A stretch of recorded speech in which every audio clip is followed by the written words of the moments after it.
Hey guys out there, this is the update. It's the 26th of March, and I just wanted to look at the current chart and have a look at what's going on. And if I get my pointer so we can see, so we've got a 0 degrees Aries rising there because I'm looking at the collective chart, which is important to know. My own chart is 27 degrees Scorpio rising, and what you can do if you go to AstroSeek and you know your birth time, astro-seek.com, then you can pull up your own chart, but you do need the birth time and place to know exactly what your rising sign is. So let's have a look. What's interesting today is that Venus is conjunct Chiron. So you can see here, as I speak at this time, we have a conjunction of Chiron and Venus in Aries. So Venus is to do with our needs and our inner needs. It rules Libra and it also rules Taurus. So the wound is the chironic wound, which can be very challenging for all of us, and this is going on collectively. So this aspect is in the sky right now, and it's the wound and the feminine in direct contact in the sign of raw initiation, which Chiron is, because wherever that is in our own chart, as if we look at it where it is and the aspects it's making, that is the wound that we come to understand as we develop and grow. Mine is in my fourth house conjunct Saturn, and it's been very raw, having that Saturn contact to my Chiron. And Venus is definitely where we need it for our needs to be met. So we can be feeling very raw around something and very sensitive. And it's beauty, it's worth or love being both, and something, it can be tender, but it can also be something being newly forged in us as well.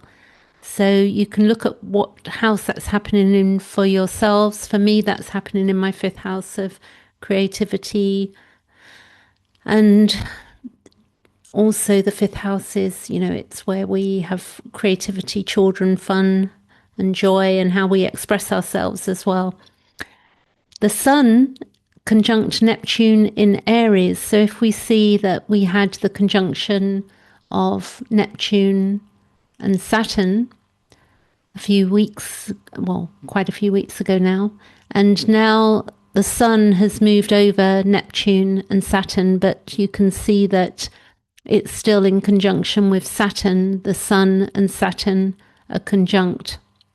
And this solar identity is like it's pressing up against structure and limitation. So where we feel limitation in our lives and structure. And in Aries, it has the quality of the hero meeting its own constraints. So, we want to move forward, but we're constrained. And it's not defeat necessarily, but it's more to do with discipline at the moment of the beginning of something new as well, with the Sun also conjunct Neptune in Aries. You can see there that's 2 degrees, so it's still in a conjunction. There's 4 degrees apart. This is the ego boundary softening, dissolving into something larger. In Aries, this is where self wants to assert. So with Neptune in Aries, we want to be assertive, but it also introduces a spiritual or visionary undercurrent, identity as permeable. And then the Sun, this is very lovely. We've got the Sun sextile Pluto. So you see here the Sun, 6 degrees, is sextile to Pluto. And the Sun sextile Pluto is a channel between Aries, Sun, and Pluto in Aquarius. It's about transformation that is available and not forced, an opening rather than a compulsion.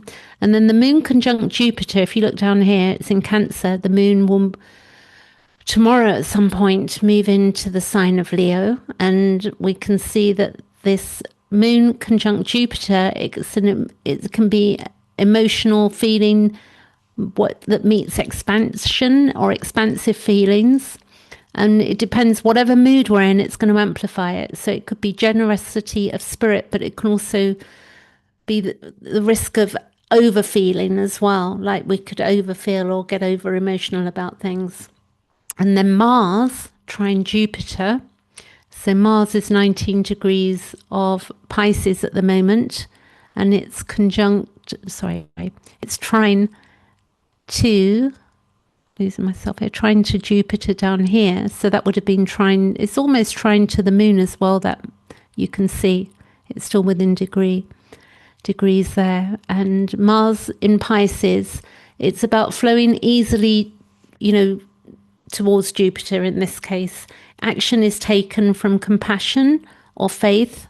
That is taken from compassion or faith tends to find its mark. And it's a good aspect for inspired effort. So if we want to make an effort with something. And then Saturn conjunct Neptune, Aries. You see here, we still have this going on. And this is the great collective transit of this moment in our history of time. And its form, which is Saturn meeting the formlessness, which is Neptune.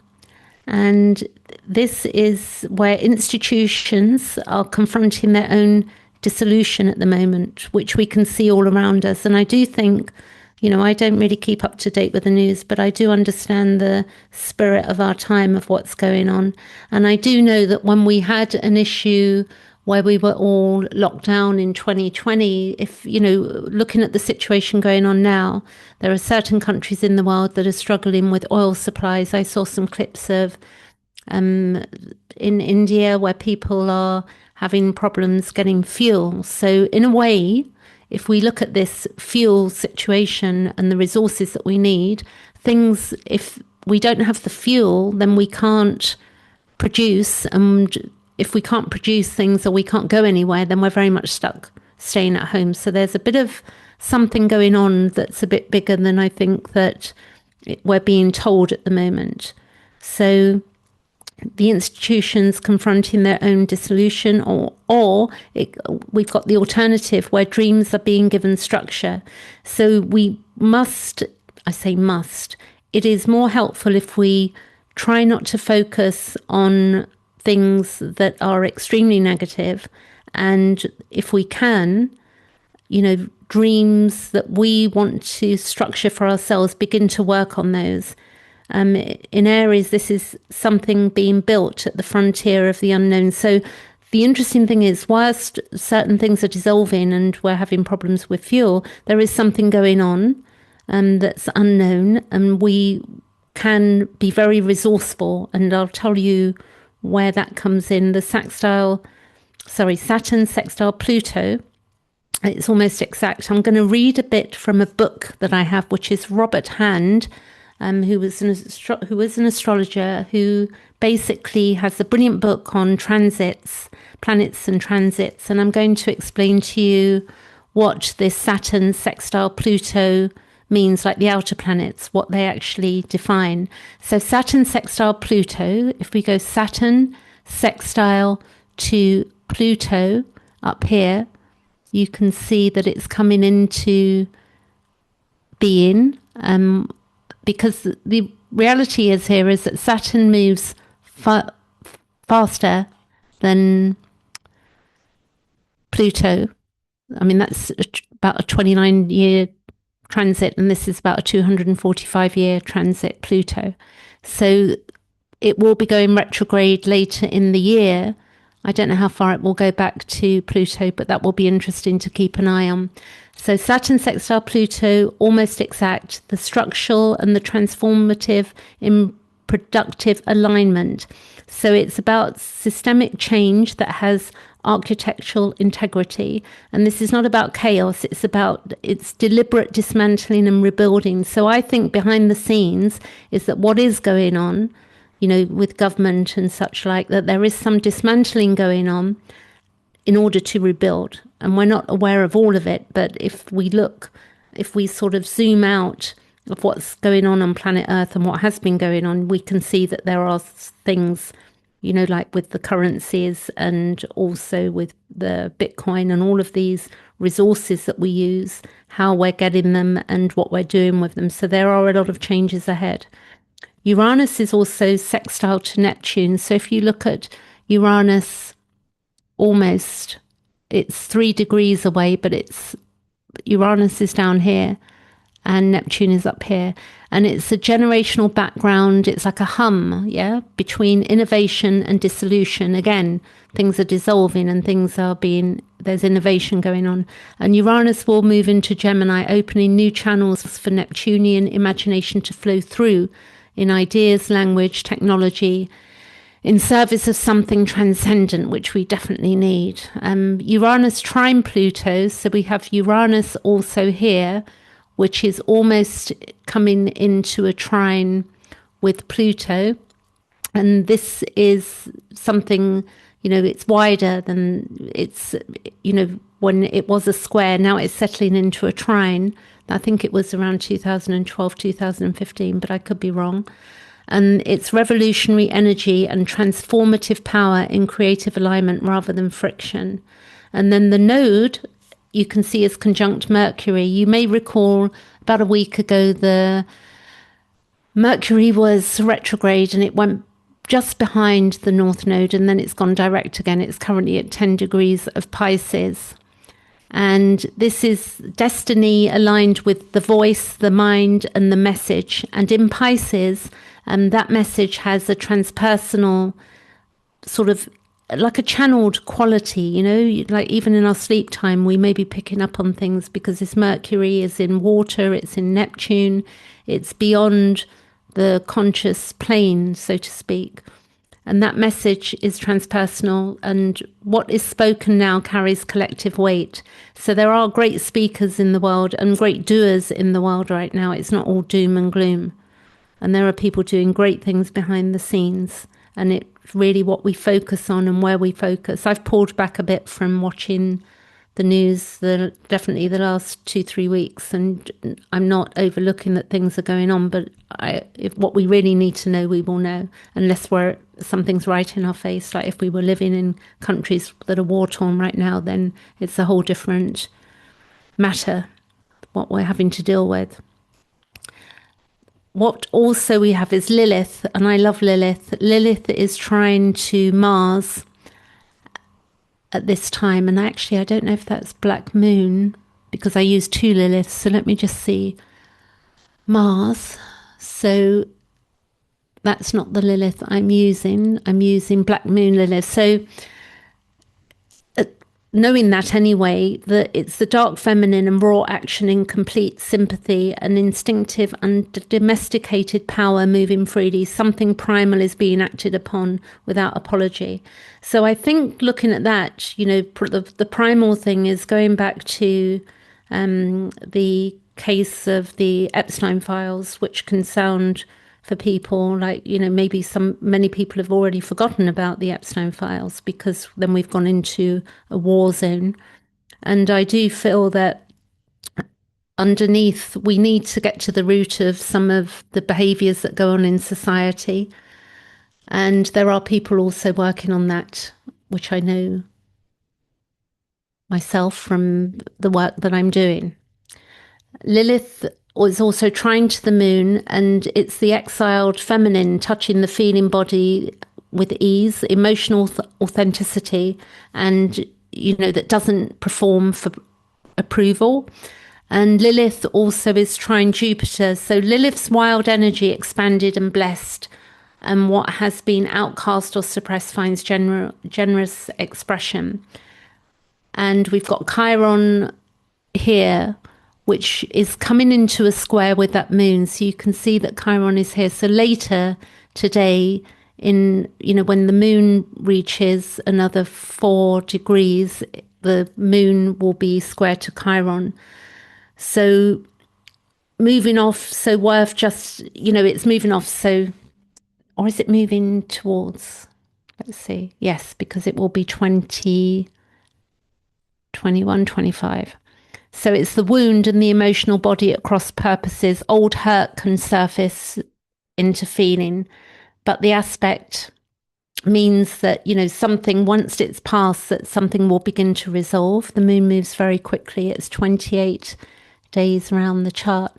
So what I'd like to do is talk now about this Pluto sextile Saturn. So you see Pluto here and Saturn here, and that's a sextile, which when it reaches 5 degrees, let's see if we go hours ahead, and I'll get it to 5 degrees. 508, you can see Pluto up there is 508 degrees. That's an arc minute, and each arc minute is different. That's something I learned the other day, because each planet is moving at its own speed. So an arc minute will vary from planet to planet. And then you have the separating and applying, which is also when something's applying and then it becomes exact and then it begins to separate planet. So I'm going for 508 on that Saturn, or 509 now. See here. So this is 505. It got stuck. 506, 7, 8. One more. 9. Okay, so you can see there. That is the 28th of March, 19:32 p.m. UK time. So March the 28th. It's in an exact sextile. So this is from Robert Hand's book, which I'm going to read because I do like his work. So at this time in our lives, we will be able to get along with very little if necessary. I'm going to read it as a U, actually, because that's how he's written it. At this time in your life, you will be able to get along with very little if necessary, and you will be able to keep plugging away at tasks with a tremendous discipline, as especially when working, if the work is painstaking and it's required, your ability to discipline yourself is extremely high at this time. And this results, this is a good time for getting your life ready for hard times, even if this is not an especially difficult period. That to me applies to this oil situation that's going on with the resources and also the food costs, because I was listening to Catherine Austin Fitz. You may not have heard of her, but you can Google her. She's has a company called the Solari Report, and she was explaining that the fertilizer deliveries have been missed. Okay, so because of the oil thing and the ships, the problems with the ships and what's going on in Iran. So because of that, because if fertilizer and people can't grow their food, farmers, because they've missed this batch of fertilizer, then it will mean that they haven't got the ability to grow things. So we're in a bit of a situation where I do think that, we could be entering a difficult period in the coming months. However, even if this is a difficult time, you can be sure that this transit will help to make it through. It will gives you tremendous tenacity and toughness and the ability to apply constant pressure on a situation until it gradually changes. Patience is the watchword of this transit. Not that you need patience, but that you have it. So it's more a case of that we're having patience. I seem to have a lot of patience at the moment, also for not needing luxury items or not needing more than, for just not needing, being able to live in a more simpler way with food and with, things that I think I need, that I used to think I needed, that I just don't feel I need anymore. Anyway, whatever your objectives, you will keep working at them until you achieve them in a slow but purposeful way. This transit helps you to realize your goals because you work so slowly. The results you obtain are very lasting indeed.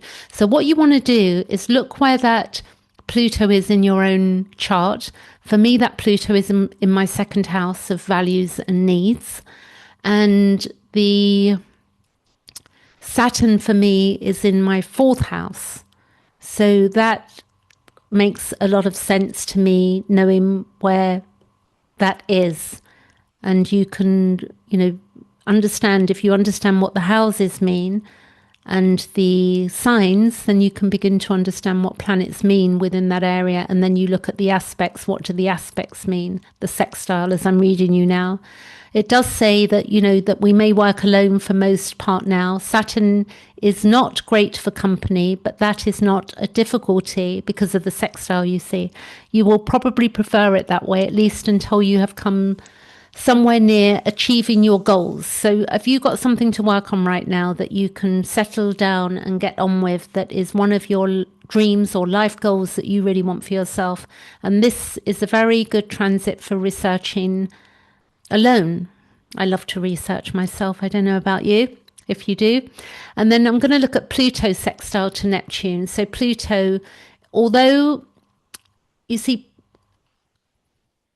this is going to move in the coming months. So again, we're going to have this going on for some time, this Pluto sextile also to Neptune. So let me read you what Robert Hand says about that. And I will put the link of the book that I'm referring from into the description, okay? So you can get yourself a copy. It's not that expensive. So Pluto sextile Neptune, because of the current angular relationship between Neptune and Pluto, namely the long-term mutual sextile between them in the zodiac, which extends from the 1940s to the end of the 20th century, this transit will occur when you are older, in your 50s or older. But this is a collective chart, okay? So know that this is collective. This transit denotes a time when you will become more concerned with mystical and otherworldly ideas and beliefs. You will want to explore the hidden depths of existence and have experiences that are profound and revealing. If you are ready, your experiences may be very enlightening and give you the great understanding about your own life and about the lives of others. And I think when we observe now, we've got this great thing where we can observe the world through our social media and technology. 100 years ago, people couldn't do this. When wars were going on, some people would never have heard about them, depending on where you were on the planet. But there are today places that exist where people do not have mobile phones or computers. So that's an interesting thought as well.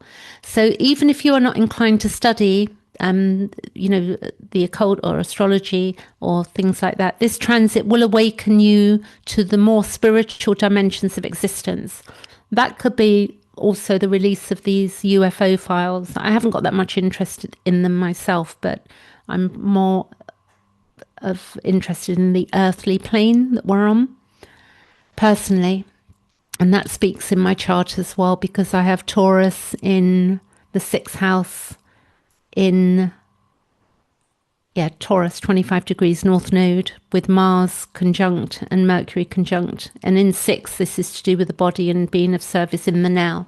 So that's more my domain at this time in my life. So if you are inclined, it will involve you in the occult or in the spiritual movements as well. A materialistic view of the universe will no longer seem at all satisfactory. And you will be aware that other elements of existence are in many ways stronger than material concerns. And I do think people are beginning to see that as well. Like the, excuse my French, but the shit jobs and I'm listening to the Psychology of Totalitarianism by Desmet. And, he's speaking about that, the bullshit jobs, the shit jobs. Excuse my French, but I'm sure people know what I'm referring to. We come into this world and we're sort of like brainwashed into thinking we've got to get all these exams, and then very much in the past now, buy a house, 2.2 cars, all of that nonsense, and the latest mobile phone and so on and so forth. I think people are growing past that now. A lot of people, not everybody, but a lot of people I definitely know are seeing things rather differently. Healthy food is far more important, and clean water, and, having community and friendships that are meaningful. So let's see, a materialistic view of the universe will no longer seem at all satisfactory, and you will be aware that other elements of existence are in many ways stronger than your material concerns. And the mysteries of life and death are not abstractions to you anymore, and are directly and immediately relevant to your own life. And I think this is true as well, because when we're seeing these things going on and people's lives being taken and the destruction of the planet and all of these nuclear warheads, they destroy the earth for, thousands of years ahead, probably. They don't just, it isn't just one explosion and then everything's back to normal. It destroys water and food and our health as well, as in the Chernobyl disaster, it completely destroyed the ability to grow food on that land. So the mysteries of life and death are not abstractions to you anymore, but are very directly and immediately relevant to your own life. This does not mean that you have to worry about your own death particularly, but you will refuse to accept any explanation of the world that begs the question of the meaning of life and death. So, the Saturn sextile Pluto is really close here. And I'm going to take the chart a bit forward because I think that I want to see how that plays out. The Saturn, Pluto, Neptune, Pluto, and Uranus, because this is a beautiful sextile support that we've got going on. And we've got Saturn sextile Pluto, Uranus trine Pluto, Neptune sextile Pluto. So let's take the chart by months ahead. Or shall I go weeks? I'm going to go weeks. Okay, today is the 28th of March. And that's 1, 2, 3, 4. So here you've still got this sextile going on between Pluto and Neptune, and it's still going on between Pluto and Saturn. And then we've also got the sextile that is taking place almost between Neptune and Uranus. But again, that will become exact in the coming weeks as it moves into Gemini. And so this is really lovely. So then we're going to go another 4 weeks. 1, 2, 3, 4. It got stuck. It'll jump ahead in a minute. 16th of May, 23rd of May. So we got Pluto again. And then we've got, at this point, Uranus will be in the sign of Gemini, which is a brilliant shift as well. It went into Gemini last year and it's back again now. It's not going to move back into Taurus. It's done with Taurus. So that's May. And then if I go another 4 weeks, 1, 2, 3, 4, this is June. We've got, again, this sextile going on. Saturn has moved off somewhat, but that will go retrograde. And then we've got a sextile to here. So we have some supportive energy, and also the trine to Pluto, trine Uranus as well. So I think I will leave it there. If I take it to the 4th of July, that's where it lands. Then we've got Pluto, exact, because that's gone retrograde then. We've got Saturn still direct. Neptune is direct. They're all direct apart from Pluto up there. Oh, and Mercury's gone retrograde again. Let's go back. Is it that week? Mercury. So Mercury goes retrograde in the week end of June into July. If you want me to look at your chart with you, then I'll put my webpage into the description as well.